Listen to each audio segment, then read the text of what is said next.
Great. So what I'm going to talk about, the second thing I should mention is like almost everything I say will be joined with Tyler, Lawson, and Robert Lipschitz. And some part of what I'll say is also joined with Matthew Stoffrigen and Chris Scaduto.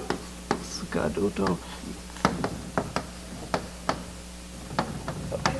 So it's very rare that I get collaborators whose last names are after mine, but this time I got two of them, barely. Okay, but anyways, so I kind of sit here in the middle. I'm the median. Okay, so most of it is joined with this group, but then some part is joined with this group. Okay, so what are we doing? So here is the history of the story. So the history is that first there was the Jones polynomial, and that's where our history starts. Okay, so if you have a knot in S3, you get the Jones polynomial, which is a polynomial in a variable Q, and this had many applications. Okay, so this is like it was an invariant which just suddenly appeared, and here are some of the striking applications of this. So maybe one of the most striking applications of that, it immediately proved the Tate conjectures. So for example, here is one application that if K is a reduced alternating diagram,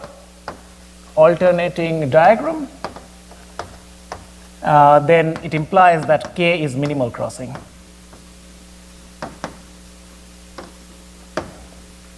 Which was proved by Kaufman and Murasugi, but anyways. So, and some other Tate conjectures were solved. And many of these Tate conjectures, their only proofs are using Jones polynomial. Okay.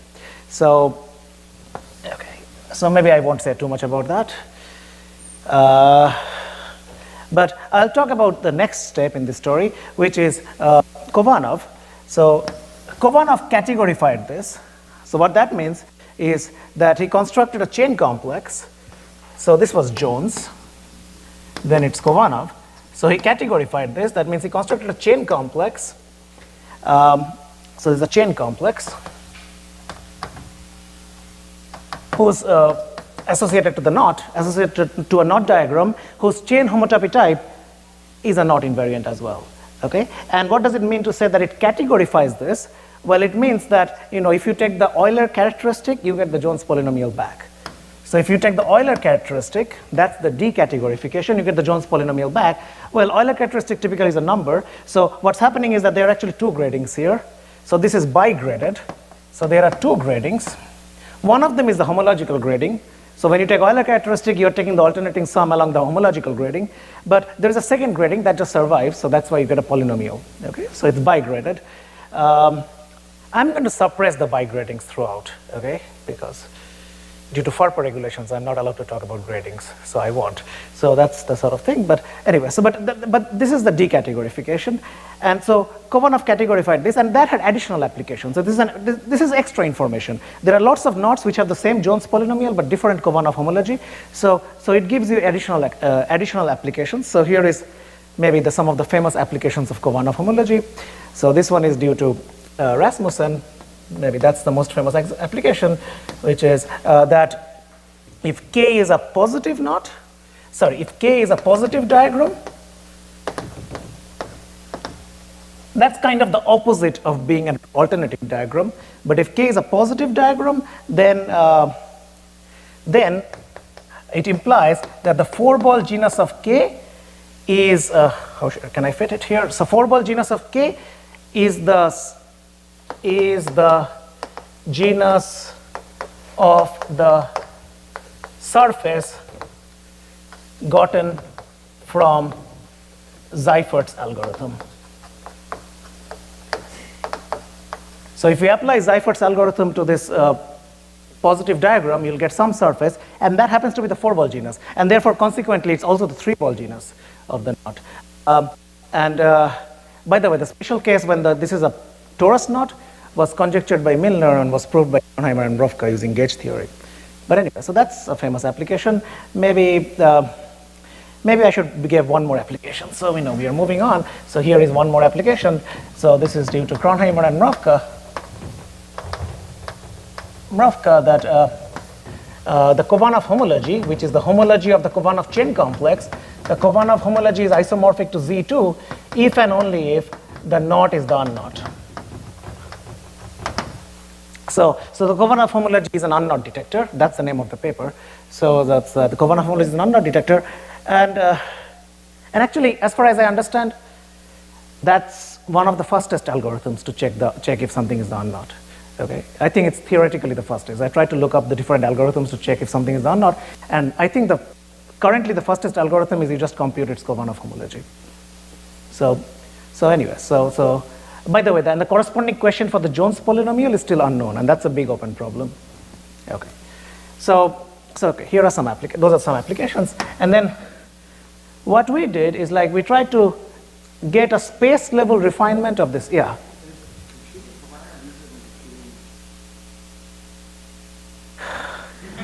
I have no idea. So how long does it take to compute? So computing Khovanov, if there are n crossings, there's like the cube is 2 to the n. There are like 2 to the n generators at each vertex, so there's 4 to the n generators. The differential is a 4 to the n times 4 to the n metric, so that's 16 to the n. And then you can like compute the rank in 16 to the n. 16 to the n is pretty good, right? I mean, so Hawkins' algorithm, if you remember, you have to take the triangulation, ideal triangulation, and if there are n ideal triangles, then if you remember, it's 243 to the n. So Hawkins' algorithm is 243 to the n. I have no idea about knot floor. Sorry, I should have checked. I should have done my knot floor calculation. So the one algorithm I know, that takes 9 factorial time, but okay, I should have checked it. That one I know. Okay, so okay, so we'll leave it 16 to the n, but. Okay, so what we do is we spatially refine this. That means, so spatial refinement, and I'll be precise what that means. But what it means is that we construct a CW spectrum, a finite CW spectrum, and I'll tell you what this means. So that if you take the reduced chain complex, so if you if you take the reduced chain complex, the ith chain complex, you get the Khovanov homology back, or so and by the way, you might wonder what happened to the second grading. So this is the homological grading. You're taking the ith chain complex. Well, I told you that I'm going to keep track of the homological grading, but actually what you do is like the second grading is like you just get one space for each quantum grading j. So you really have one space for each j. And you take the ith reduced, so this is the reduced cellular chain complex, and you are getting the Khovanov chain complex back. Okay, and what are some of the, and again, the the stable homotopy type of this space is an invariant. And what are some applications of this? Well, the Khovanov homology has applications to 4-ball genus. So here are some applications, I guess. So one of them is like, if you take the 4-ball genus, so if you take K is a K is the closure of a positive bread. So like the torus knots, so K could, so take something which is like a torus knot, it's a closure of a positive bread, and if you somehow connect some K with this knot 942, then the 4-ball genus of K is the 4-ball genus of K plus the 4-ball genus of 942, which is 1. So generally when you connect some knots, 4-ball genus doesn't add up, okay? It can go to 0, but in this case it adds up. Okay, and that's an application which we don't know any other way of doing, right? I mean, like this somehow, this 942 is a strange knot. If you are familiar with knots, then this is the only way we know how to do this. Have you seen 942 before? You have, right? Okay, Kristen has seen 942 before. So 942 is like, it's a lot of people's favorite knot. So if you haven't seen so it's the first knot which is neither alternating or quasi-alternating, nor positive, nor quasi-positive. It's the first knot which is like not in any of these categories of like being quasi-alternating or being quasi-positive. So it's the first knot which is not special, okay? So therefore it's very special, right? So it's a non-special knot. Okay, so, okay, great. maybe I should give one more application, and then, so this one is not so great, but here is another application. So this one is due to Feller-Leverkun-Loeb. So, and this is, I really like this application. So they define a knot to be squeezed. So K is squeezed if it is a slice of a minimal genus cobordism between torus knots. So take a minimal genus cobordism between torus knots, positive or negative. Take a minimal genus cobordism between positive or negative torus knots, and if K is a slice of that, then K is called squeezed. Okay, and most knots that you will see are squeezed. So of course torus knots are squeezed, but alternating knots are squeezed, and quasi-alternating knots are squeezed. So most classes of knots that you see, so almost all of them are squeezed. So and in fact, it's very hard to obstruct squeezedness. It's very hard to say that a knot is not squeezed, and one of the very few obstructions to being squeezed actually comes from Khovanov homotopy type. So the Khovanov homotopy type, X of K, obstructs.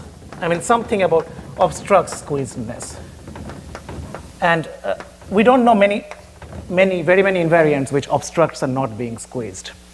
So most, like alternating knots, torus knots, almost everything is squeezed. So both these classes, this is positive knots and those are alternating knots, everything is squeezed. Okay, so those are the sort of objects that we are studying, and these are some of the applications. Okay, as you can kind of tell, that the more refined your invariant becomes, the more information you gather about the invariant, the applications kind of weaken. Okay, so you get weaker and weaker applications. That's called the law of diminishing returns, okay? But that's the way it works. Okay, good. So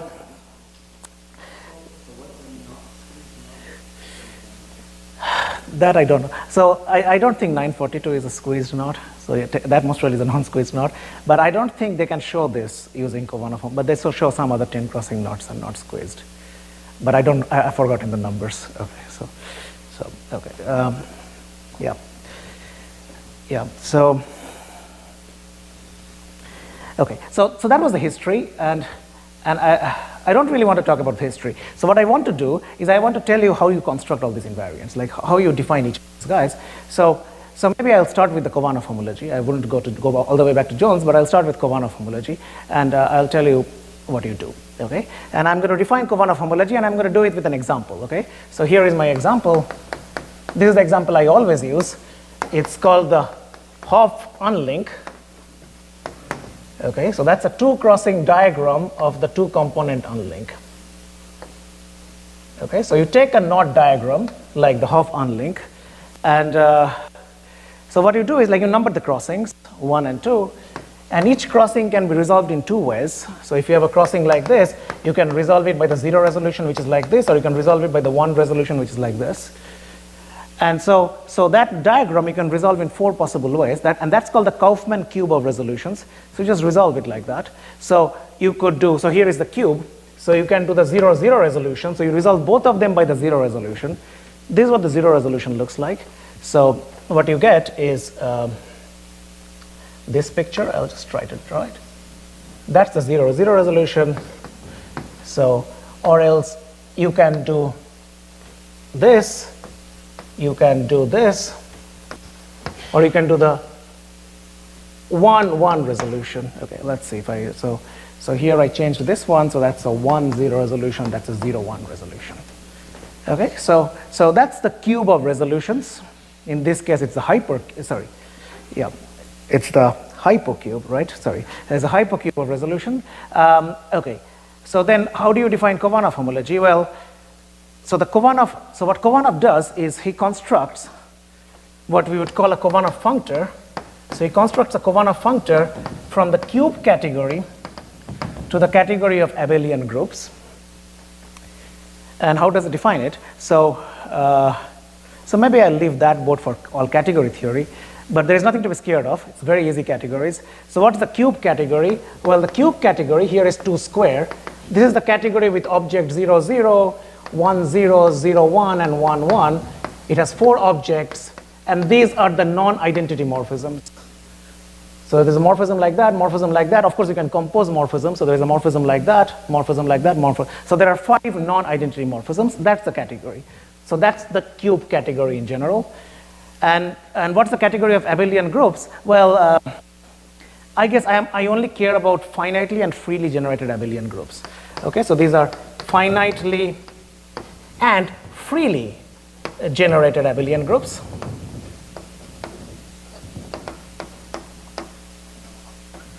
Okay, so Khovanov constructs, so this is what Khovanov does. He constructs a functor, which I'm going to call Khovanov functor, from the cube category to the category of abelian groups. And how does he do it? Well, so he does these things called Khovanov generators. What's a good color for Khovanov generators? Red. So that's all the ways of labeling this circle with 1 and x. So you can label that 1 or you can label that x. Similarly, Khovanov generators here are all the ways of labeling this circle with 1 and x. So the Khovanov group here, the Khovanov group is generated by those 2 things. So it's 2-dimensional. Similarly, the Khovanov group here is generated by these 2 things. Okay, I'm going to just not write that. Okay, so the Khovanov group here is Z2, and the Khovanov group here is also Z2. Okay, and now the Khovanov group here is Z4 because it's all the way of labeling these 2 circles with 1 and x. So I can label both of them 1, or I can label this one 1 and this one x, or I can label this one x and this one 1, or I can label both of them with x. So there are 4 Khovanov generators here. So the Khovanov group here is Z4. Similarly, the Khovanov group here is also Z4. I can label both these circles 1, or 1 tensor x tensor 1, and x tensor x. So those are my Khovanov generators. So those are my Khovanov groups, and I have to give you maps, okay? Because this is a category, it has morphisms. And the way the maps are defined is, well, what can happen is that when you go from one resolution to another resolution, 2 circles could merge to form 1 circle. So this is a merge, and when they merge, you multiply. So when you multiply 1 with 1, you get 1. So 1 tensor 1 maps to 1. And of course, if you multiply 1 tensor x and x tensor 1, they should map to x. So 1 tensor x and x tensor 1, they both map to x. Similarly here, you are merging these 2 circles to get 1 circle. So again, 1 tensor 1 maps to 1, and 1 tensor x and x tensor 1 map to x. By the way, x tensor x maps to 0. Okay? And on the other side, for these edges, here I have a circle, and it splits to form 2 circles. So when it splits, it's kind of like the dual picture. So what does that mean? So when a circle splits into 2 circles, x maps to x tensor x, and 1 maps to 1 tensor x plus x tensor 1. So similarly here, this circle splits into 2 circles. So x maps to x tensor x, and 1 maps to 1 tensor 1 and x tensor 1. Sorry. 1 maps to 1 tensor x plus x tensor 1. So that's the Khovanov cube, and as you can kind of check immediately in this example that it commutes. So it actually does give you a functor from the cube category to the category of abelian groups. Good? Okay, so that's the Khovanov cube. And again, and that's the algorithm to check if something is an unknot. You just write down your diagram, you compute the Khovanov cube, and you just check if its homology is Z2. Okay, so by the way, there is also a different cube called the odd Khovanov cube. So this is due to Khovanov, but there's a different cube, and I'm going to call the odd Khovanov cube, also to abelian groups. And this was defined by Ojvat, Rasmussen, and Szabo.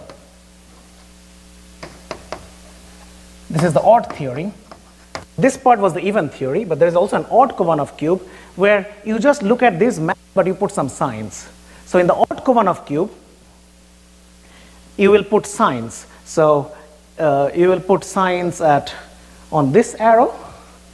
So you'll put a minus sign here on this arrow, and you'll put a minus sign on this arrow. So 1 will map to 1 tensor x minus x tensor 1. And similarly, 1 will map to 1 tensor x minus x tensor 1. And then how you put the signs, that's very tricky. But that's a topic for another talk. You should really ask Peter.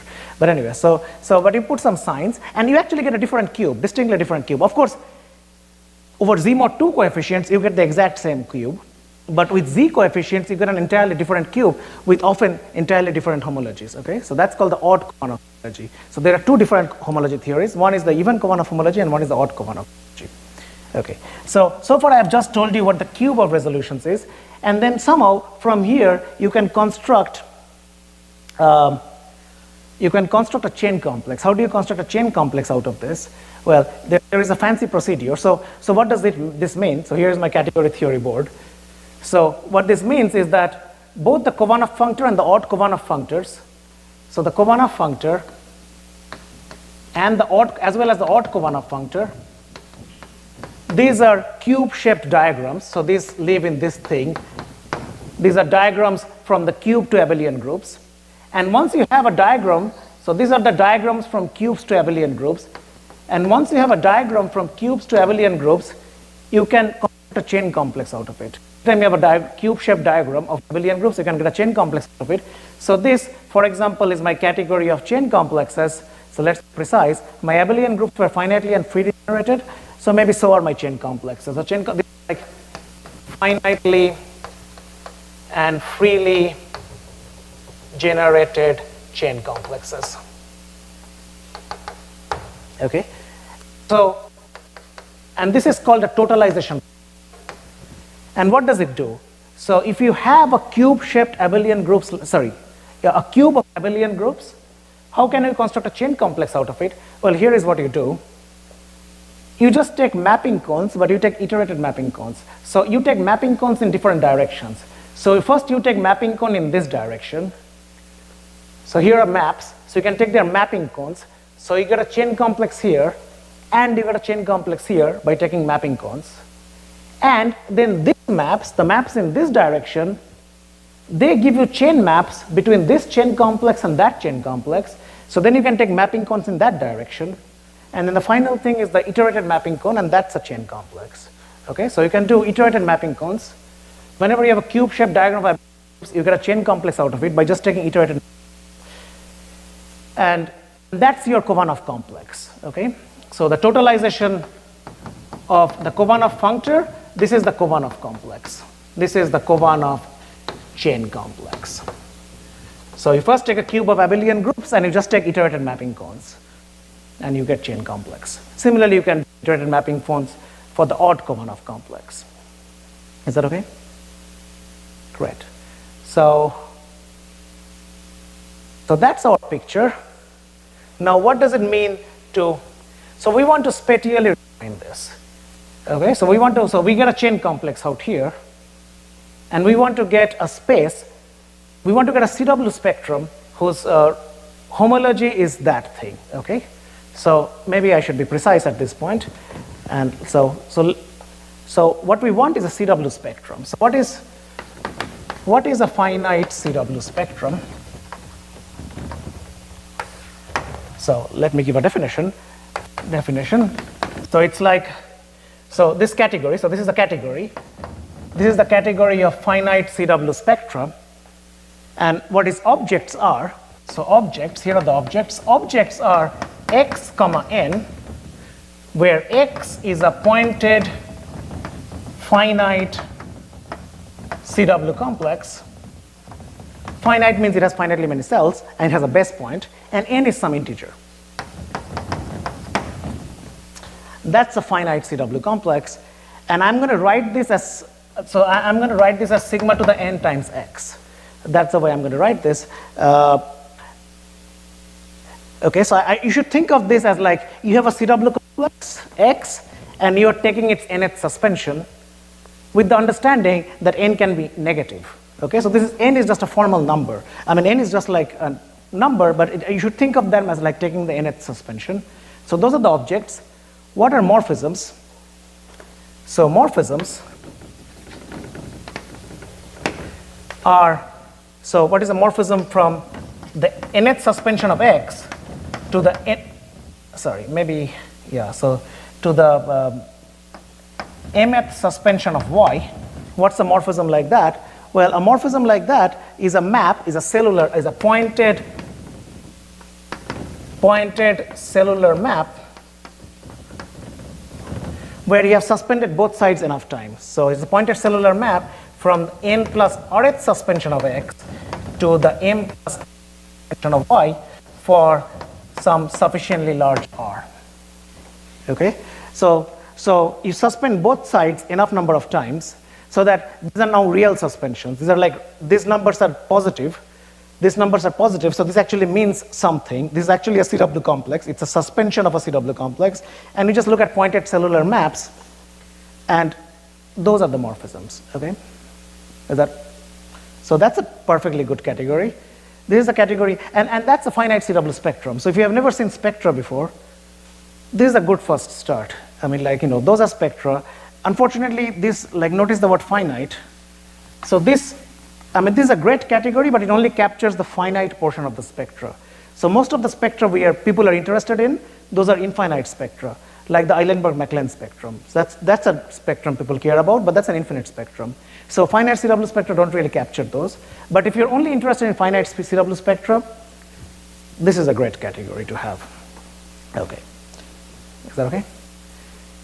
Okay, and then, so this is a category, and now there is a functor from this category to the category of chain complexes. So here is my category of CW spectra, and there is to the category of chain complexes, which is called take the reduced cellular chain complex. This is the reduced cellular chain complex. So what functor is that? I mean, it's really easy. Like, you have a object like this in finite CW spectrum. What do you do? What do you send it to? Well, you send it to the reduced cellular complex of X. And remember, I have suspended it n times, possibly formally. So you take the reduced cellular chain complex and you shift it by n. Okay? So that's a functor from the category of CW spectra to the category of chain complexes. And now we are ready to state our problem. So the problem is that we have, okay, maybe I should have kept it here. So that's my functor, and so we already have, so we have these two guys here. Okay, maybe I'll just write it here. So we have the Khovanov complex as well as the odd Khovanov complex.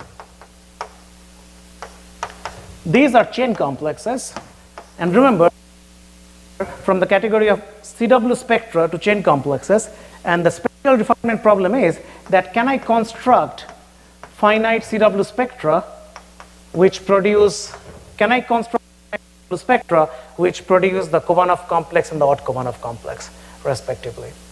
Okay, so that's our question.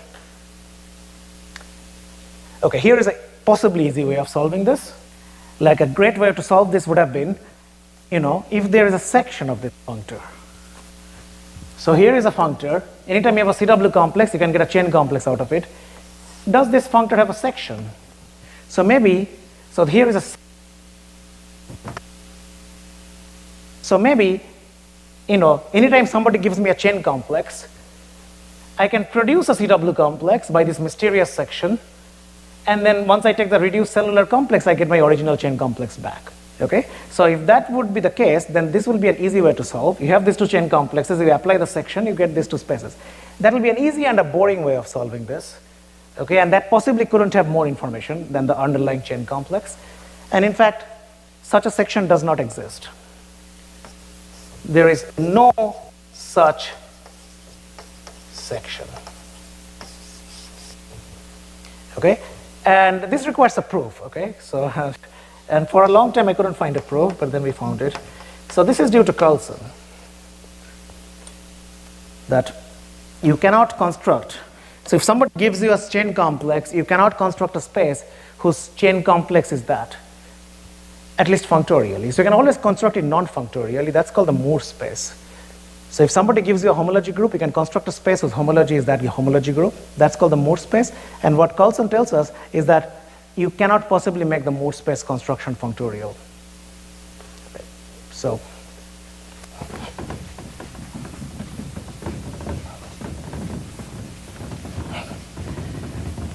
okay, so that means we cannot solve it in a trivial way. Okay, it needs some more geometric information.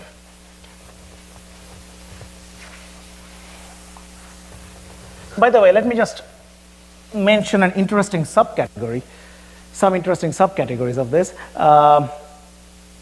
So here is a subcategory of the CW complex category. So this is generated by points. This is the subcategory generated by points, comma 0. So no suspension. Don't suspend them. Just take points, comma 0, and that's a great subcategory. It's not a trivial subcategory. So because what does it mean? Like, you know, here is a point, here is a base point, and 2 more points. So that's an object in this point. It's the category of points. And here is another one. It's a point and 1 more point. Okay. So here is one object x, and here is another object y. These are base points. Now, what are maps between them? So maps between them are not just maps between points, but they are maps between suspensions of them, right? So a map between them will be like a single suspension of x to a single suspension of y, but these are interesting because this is a wedge of 2 circles mapping to a single circle. And you know, you might say that that's still not very exciting, but it's slightly more exciting than points, okay? So that's a subcategory just generated by points. But the maps are kind of maps between spheres. These are not maps between points. And if you take the reduced cellular complex, so remember, if you can take the reduced cellular complex and you get chain complexes, but here if you take the reduced cellular complex, there are no differentials, so you actually end up in abelian groups. And abelian groups is a subcategory of chain complexes because they have the chain complex with 0 differential. Okay, so this is kind of the picture. And I just told you that there are no, maybe I said it with green. No, there is no section of this. That's due to Coulson. And in fact, there is not even a section of this. So even for abelian groups, you cannot just lift them to points.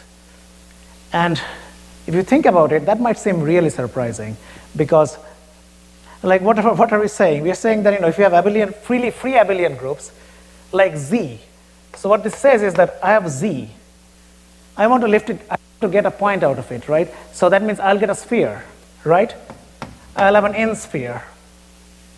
Great. I have a map from Z to Z, but the point is I have to do this functorially. If I have a map from Z to Z, then to this section should give me a map from a sphere to a sphere. And I said, okay, so what's the problem? Well, the problem is this map. Like, here is a map from Z to Z. I multiply by 2. So then upstairs, I need a map, a pointed map from a sphere to a sphere, which is degree 2. So need a degree 2 map. Well, they exist, but not canonically. There is no canonical degree 2 map from a sphere to sphere. So this is the problem. So no canonical choice. I mean, so to fix a degree 2 map, what you have to do is you have to first fix an equator, and then you collapse the equator, and then you send the rest of the 2 things to the 2 spheres.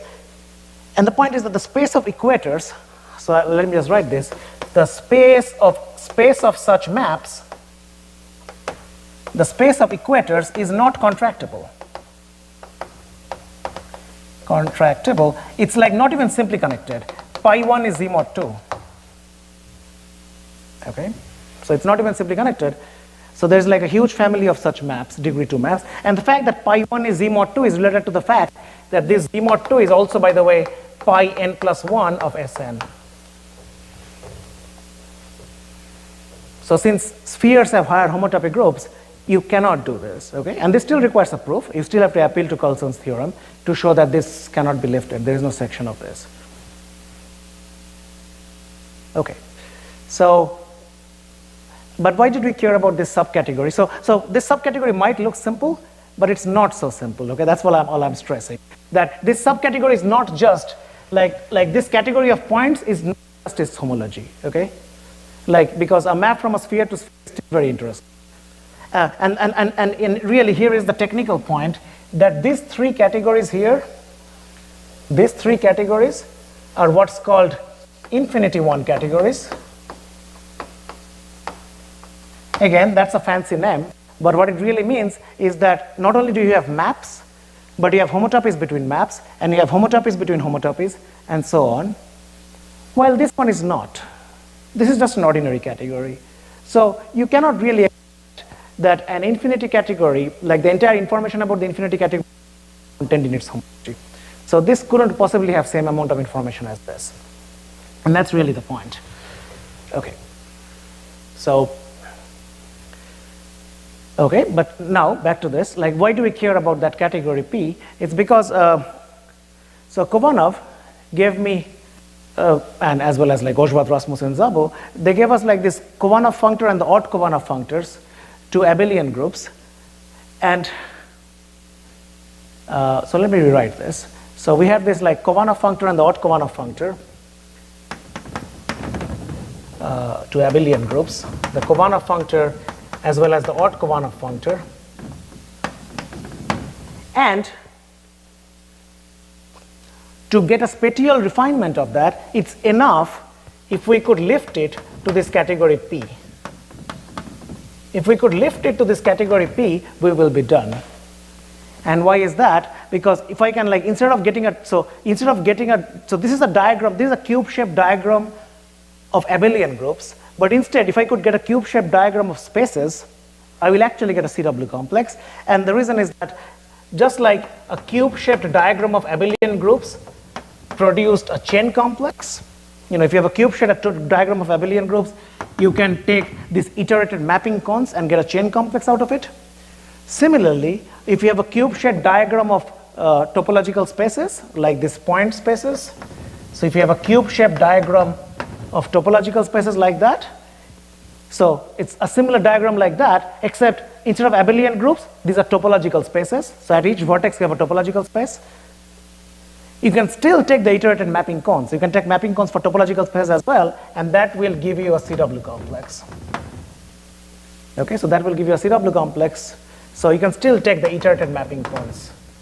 So you spatially refine your chain complex, which comes from a cube of abelian groups. It's enough to just spatially refine the cube of abelian groups. And then you will automatically get the CW complex for free. Okay? But how do we do it? Okay? How do we spatially refine a cube of abelian groups to get a cube in this thing? Because remember, once again, due to Carlson, we don't have a section back. So just because we have a cube of abelian groups, we cannot automatically get a cube of spaces because there is no section backwards. Okay, so this is where we are. And now we have to figure out a way of doing this.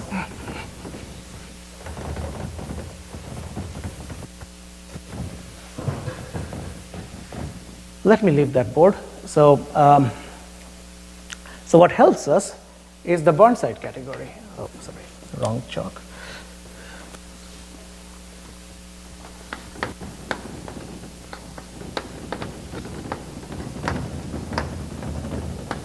Okay, so maybe let me spend some time on this as well. So what's the Burnside category? So its objects are finite sets. These are all very easy categories. So objects are finite sets. Okay, and morphisms. So from a set X to a set Y are correspondent. So that means it's a new set A with a source map and a target map. So that's what a finite correspondence is. So those are finite correspondences. And how do you compose? You compose by fiber product.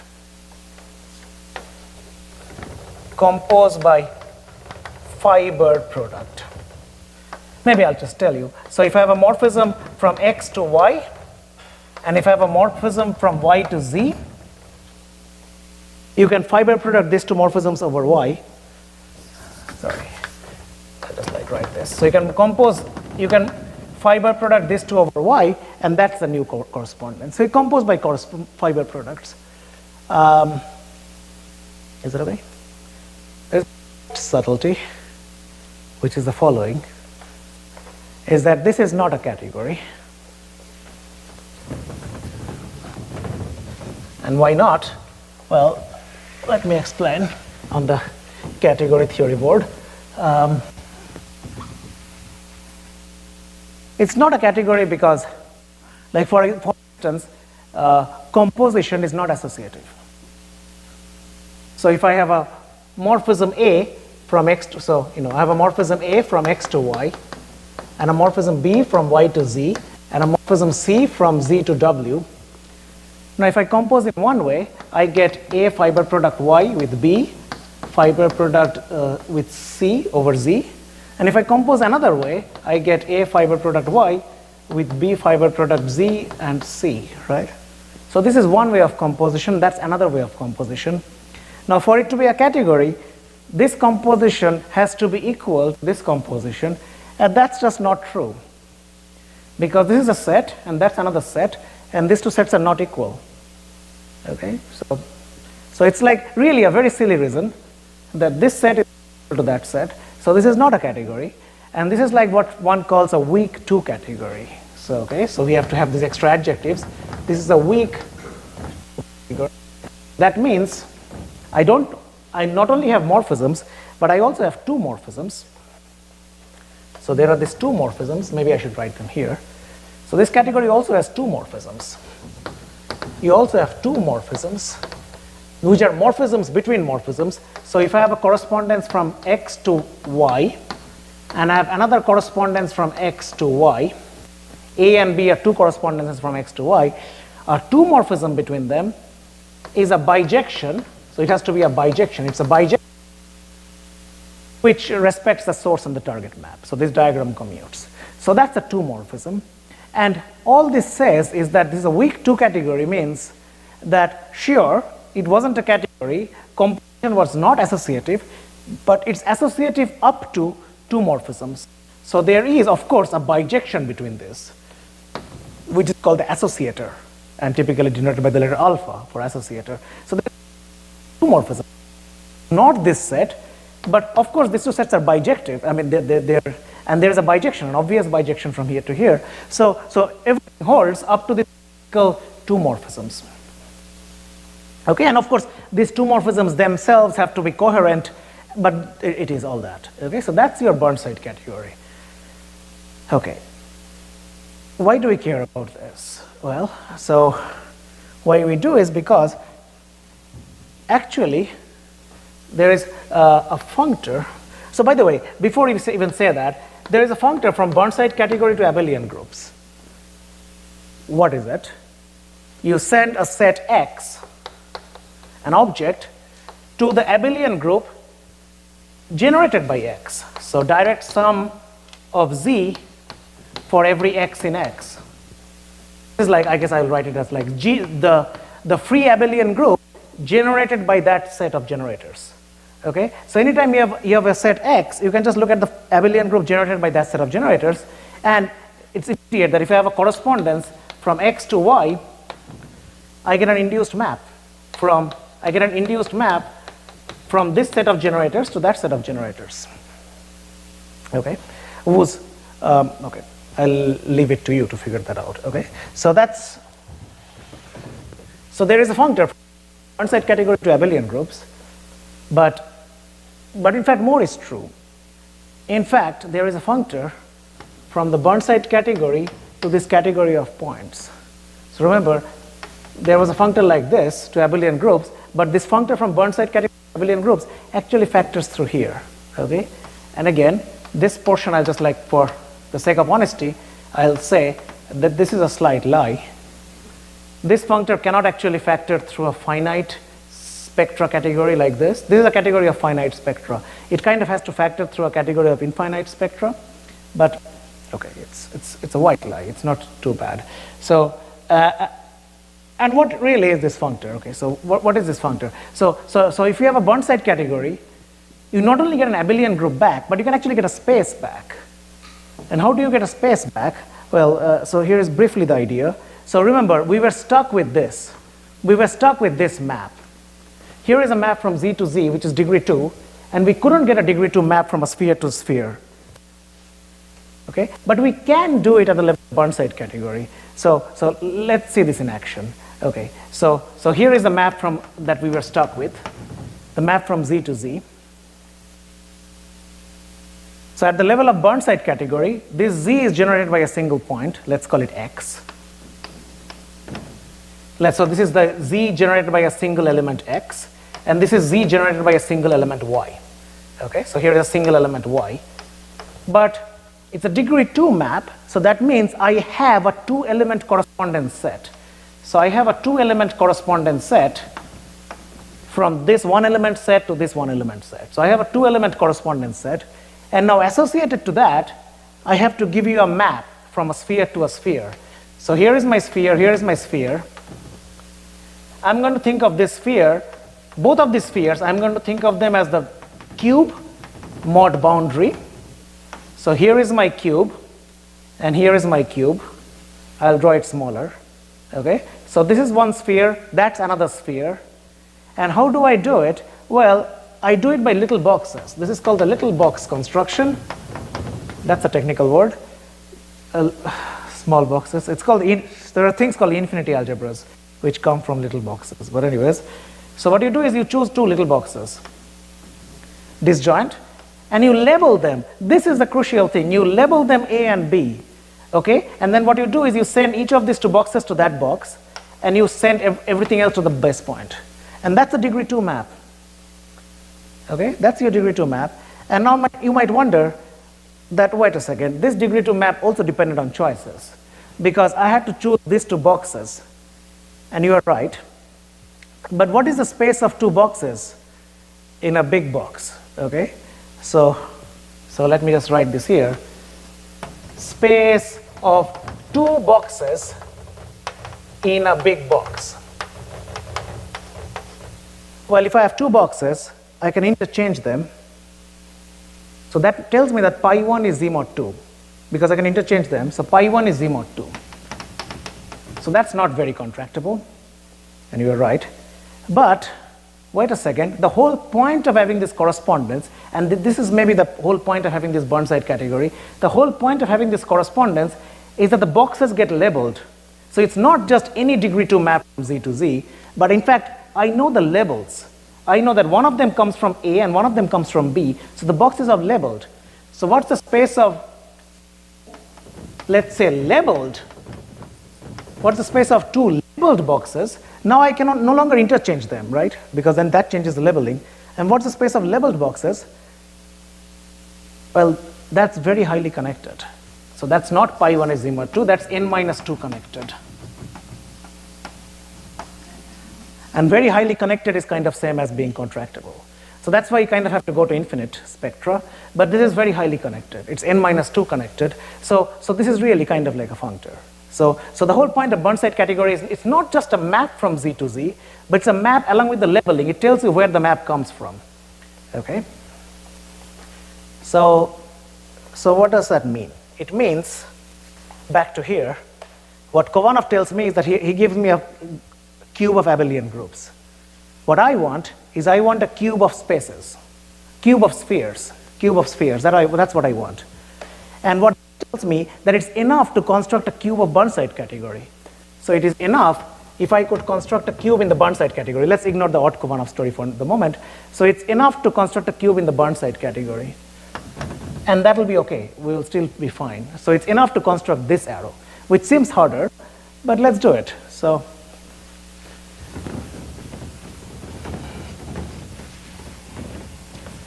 and now let's go back to this board.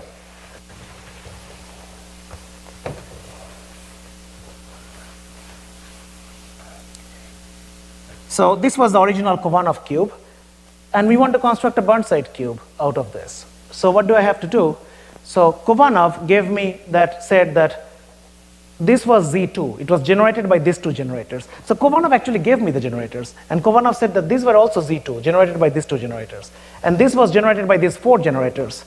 This was generated by these 4 generators. So if I want a cube, so currently we want a cube from this to the Burnside category.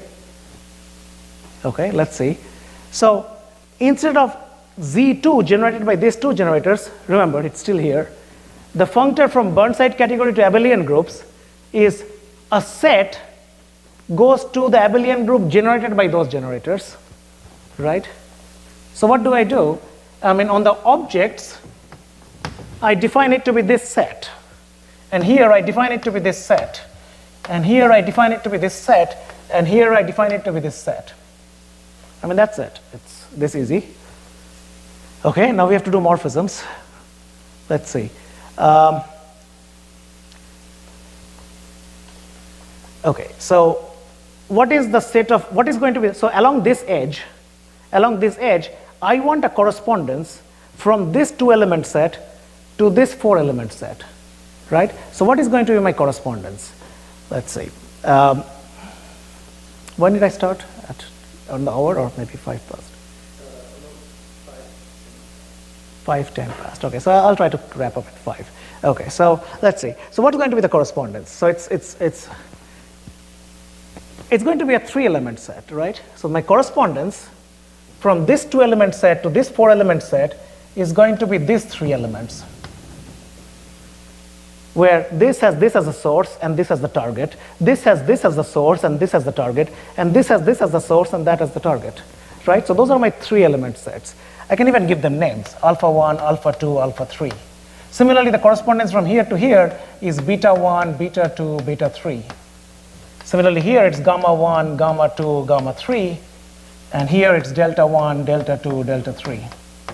So just like these are, so that's a correspondence with 3 elements, and those are the 3 elements, right? Okay, so it seems too easy, right? I mean, so what's going on? What's the problem?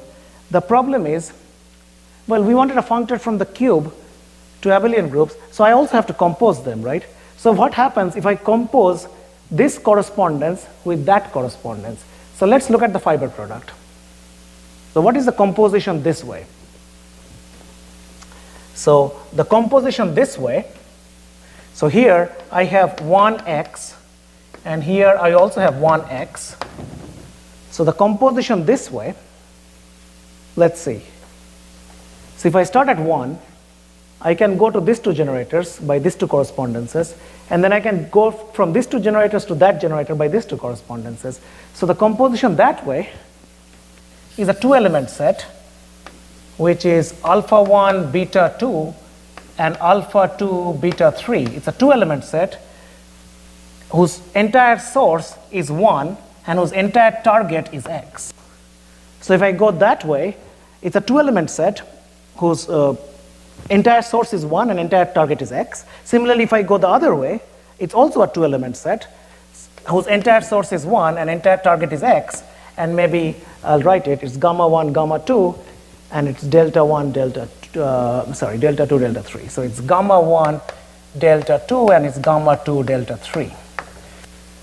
So, not a functor. I wanted a functor from the cube to the Burnside category, but if I compose this way, I get this 2-element correspondence, but if I compose this way, I get an entirely different 2-element correspondence. Okay, but that's all right, because the Burnside category is a weak 2 category, so I didn't really expect the same 2-element correspondence, but I do expect a bijection between them. So I have to construct a bijection, so need a bijection between them, and well, there are 2 bijections between 2-element sets, and I have to choose one, and this is this thing called ladybug matching. So need a bijection, and that's all we need, and this is called the ladybug matching for some technical reason. So we need to choose a bijection, and then these bijections themselves have to be coherent, and these have to be coherent in some sense. Okay, so that's what you have to do, and in fact, let me conclude by saying how we choose the bijection. So how do we choose the bijection? And well, we spend a long time on thinking about how to choose the bijection, but amazingly, what helps us to choose the bijection is the fact that when we are trying to construct this Burnside lift of the even Khovanov functor, there is also the odd Khovanov functor. And remember, the odd Khovanov homology gives me signs. So some of these differentials have signs. So this differential comes with a minus sign, and so does this differential. So you just match up the things which have the same sign. So need a bijection, so just match according to signs coming from the odd Khovanov functor. And that automatically turns out to be coherent. So this odd Khovanov functor also, like the point is that when I want to like construct a space for odd Khovanov homology, I would also like to lift it to some version of the Burnside category. It's slightly twisted, but anyways, so it's like something which we call signed Burnside category. So you would also want to lift it to a signed Burnside category here. It's basically the same thing. The morphisms are correspondences, but the correspondences themselves have signs. So it's signed correspondences. And there is a functor from here to here which just forgets the signs. So really, the most important thing that we have to construct is this thing. Because once you can construct a functor to the signed Burnside category, then you can just forget and get a functor to the ordinary Burnside category. So really, this is the hardest thing to construct. And in some sense, that's also the easiest, because for you to get a Burnside category all the way up here, the signs have to match up. And the signs, if the signs match up, then there are two elements here and there are two elements here, sure. So there are two bijections, but these two elements actually have different signs, and these two elements have different signs. So there is really only one bijection that respects the signs. So at the end of the day, you have two element set, but the elements have signs, and you have two element sets, the elements have different signs, and all you have to do is you have to choose a bijection which respects the signs, and you can do that. There is only one such bijection, and that's the bijection you choose, and that automatically gives you this functor, and that gives you a space here, as well as if I forget the signs, it gives you a space here. By like anytime you have a cube in this space of spheres, you get a CW complex. So you automatically get an odd Khovanov CW complex and an even Khovanov CW complex. And that's basically an outline of how the construction goes. So let me stop here.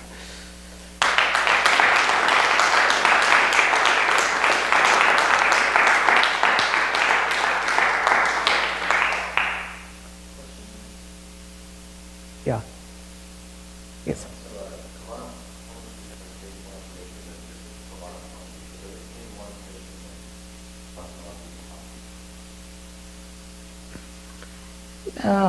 Yeah, I think so. I mean, I most really don't have an example off the top of my head where it does, but yeah, like maybe 942. Yeah, yeah. So like I guess the best way to answer this will be like to find two knots which have isomorphic Khovanov homology and odd Khovanov homology, but different Khovanov homotopy types or odd Khovanov homotopy types. I'm sure they exist. So yeah, like there are knots which have isomorphic Khovanov homology but different Khovanov homotopy types. Such as these are examples found by Cotton Sid. It's great with computers. So there is an 11 crossing knot, 11N70, and 13N2566. So these are two knots these are both non-alternating. These have same isomorphic Khovanov homology but different Khovanov homotopy types. But they might have different odd Khovanov homology. But if they don't, then that's an example. And yeah. So how is this study of flow categories? So this is just an alternative way to... This is an alternative way of doing it. This is like kind of in some sense a tautological way of doing it, because at the end of the day, all it boils down to do is like finding a bijection between two elements which actually have different signs. So there is only one bijection. But yeah, so we kind of read the whole thing to a tautology. But back in the day, we kind of constructed this using flow categories. And the same construction, it kind of is like a flow category way of, framed flow category way of doing it. Yeah, this exists. Yeah, and then we had like, so we wrote this up in a paper with Tyler and Robert. And the big chunk of the paper is showing that this simple construction kind of is isomorphic to the construction using flow categories. Yeah, that.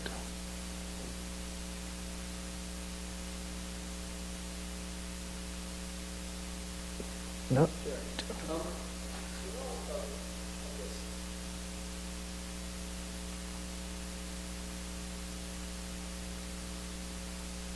No, Burnside category is not a 2-2 category. Burnside category, if you care about it, so the Burnside category is a 2-1 category.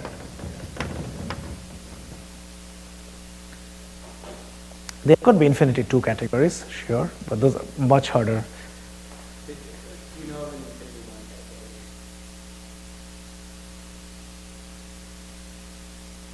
Do I know of an infinity category whose underlying? which underlying 2-1 category is the Burnside category. Yeah, you can generally cook up everything like the Burnside category is a 2-1 category, but you can easily cook it up into an infinite category just by adding higher morphisms, right? Trivial. That I don't know. That I don't know. In a trivial way, you can surely do it, but yes, yeah, I don't know.